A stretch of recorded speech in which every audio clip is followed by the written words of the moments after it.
دینا تو عبرت ہونی چاہیے، مگر عبرت کے اس موقع پر عبرت بولو بھائی نہیں ہوتی اور بغاوت پھیلتی ہے، لوگ ان کی تعریفوں میں زمین آسمان کے قلابے ملاتے ہیں۔ اسی وجہ سے یاد رکھو اسلام میں کسی غیر مسلم کے لیے مرنے کے بعد دعا کرنے کی اجازت بولو بھائی نہیں ہے۔ دنیا میں اس کے لیے دعا کر سکتے ہو، زندگی میں مر گیا تو دعا کی اجازت نہیں ہے۔ اللہ کہے گا کہ اس نے ساری دنیا کو خوش کیا مگر مجھے خوش نہیں کیا، اب یہ میرے پاس آیا ہے تو اس کو سب سے بڑی سزا یہ کہ اس کے لیے دعا کی اجازت نہیں ہے۔ یہ باغی ہیں اللہ کے، جب تک غیر مسلم زندہ ہے امکان ہے کہ توبہ کر لے گا، اس لیے آپ اس کو برا بھلا مت کہیں۔ مر گیا اب نہیں، بغیر توبہ کے چلا گیا تو اللہ نے کسی کو 40 سال مہلت دی، کسی کو 50 سال، کسی کو 60 سال، ساری زندگی ساری دنیا کا خیال، مگر جس نے پیدا کیا اس کے لیے کیا کیا آپ نے؟ اس پر ایمان ہی نہیں تھا، کرتے کیا آگے اس کے لیے؟ عبرت کی بات ہے، اللہ عبرت کا نشان بنا دیتے ہیں، مگر افسوس موت کا یقین ہم سب کو ہے کہ مرنا ہے،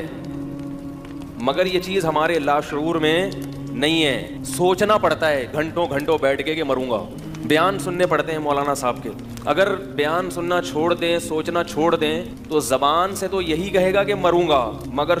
حقیقت میں تصور کیا بن چکا ہے کہ مروں گا نہیں۔ کام سارے ایسے ہو رہے ہیں جیسے اس نے قیامت تک کے لیے دنیا میں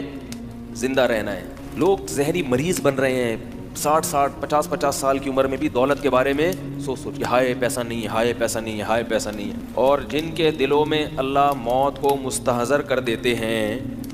ان کی سب سے بڑی مزے کی زندگی کیا کہ وہ ٹینشن فری، کھا لیا ٹھیک ہے، نہیں ہے کوئی بات نہیں، جانا کہاں ہے؟ قبر میں جانا ہے، نہیں ملے گا تو مر ہی آئیں گے نا، تو مل جائے گا تو نہیں مریں گے۔ تو یاد رکھیں سکون اور اطمینان اللہ نے خواہشات کی تکمیل میں نہیں رکھا، سکون اس میں رکھا ہے کہ جتنا مل رہا ہے اس کو اپنی ضرورت سے زیادہ سمجھیں اور یہ یقین کر لیں کہ میں اس کا بھی مستحق نہیں ہوں، سفر میں اتنی چیزوں کی ضرورت نہیں ہوتی، یہ مجھے میری ضرورت سے زیادہ مل رہا ہے، ورنہ سفر ہے، جا رہے ہیں آگے قبر میں جانا ہے تو اتنے 3 ٹائم کھانے کی ضرورت ہی نہیں ہے بھائی۔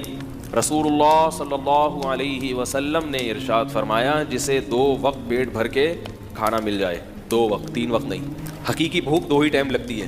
2 وقت پیٹ بھر کے روٹی، رات کو سونے کے لیے اچھا انتظام ہو جائے، اچھے کا مطلب گہری نیند آ جائے، ایسی جگہ میسر ہو، کیونکہ گہری نیند نہیں آئے گی تو سارا دن ٹینشن میں رہے گا۔ اور اگر شادی شدہ ہے تو یہی انتظام بیوی بچوں کے لیے بھی ہو جائے، اور جسم کسی بڑی بیماری سے محفوظ ہو تو آپ صلی اللہ علیہ وسلم نے فرمایا یہ ایسا ہے گویا ساری دنیا کی دولت سمیٹ کے اللہ نے اس کے قدموں میں ڈال دی ہے، او کما قال صلی اللہ علیہ وسلم۔ اب یہ پریشان ہوگا تو یہ پریشانی اس کی اپنی بنائی ہوئی ہے، یہ پریشانی اس کی علامت ہے کہ یہ دنیا کو مسافر خانہ، کمبخت یہ دنیا کو مسافر خانہ نہیں سمجھ رہا، اور یہ سمجھ رہا ہے کہ میں نے یہاں دھرنا مار کے بیٹھ گیا ہوں، میں مروں گا نہیں، دوسروں کو دیکھ دیکھ کے جل رہا ہے، ہائے وہ تو اتنی بڑی گاڑی خرید لی، ہائے وہ تو یہ بھی کھا رہا ہے، ہائے اس نے تو 1000 گز کا بنگلہ بنا لیا، ہائے وہ تو امریکہ نکل گیا، ہائے یہ تو یہ ہو گیا۔ اللہ کے بندے جہاں بھی نکل جائے آئے گا تو قبرستان میں نا، کتنا آگے جائے گا واپس ٹرن ہو جائے گا، واپس پیچھے چلا جائے گا۔ تو جن کو یہ حقیقت سمجھ میں آ گئی نا کہ ایسے ہوگا، انہوں نے شروع ہی سے دنیا سے دل نہیں لگایا۔ کماؤ ضرور، دل نہ لگاؤ۔ ایک چیز رکھی جاتی ہے دل نہیں لگایا جاتا، اور ایک چیز رکھی نہ جائے مگر دل لگا لیا جائے، یا رکھی جائے دل لگا لیا جائے، یہ ٹینشن کی بات ہے۔ دل صرف کس کو دینا ہے بھائی؟ اللہ کو دینا ہے جس کے پاس لوٹ کے جانا ہے۔